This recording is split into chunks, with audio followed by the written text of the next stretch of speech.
కాబట్టి ఈ రోజున రూపం మారింది. రకరకాల రూపాల లోపట వాళ్ళ ఓటు జిహాద్ నడుస్తుంది. హ్మ్.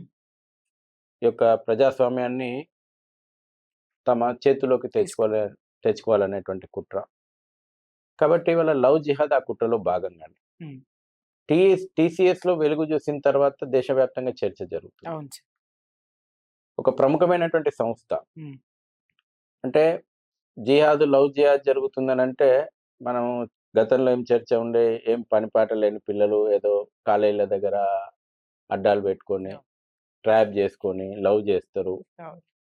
ఇది ఏదో ఒక పరిమితమైనటువంటి విషయం అది. అవును. ఏదో సింగిల్ డిజిట్ ఒకరో, ఇద్దరో పిల్లలు అట్లా పోయుంటారేమో అని సమాజం అంతా సీరియస్‌గా తీసుకోలా.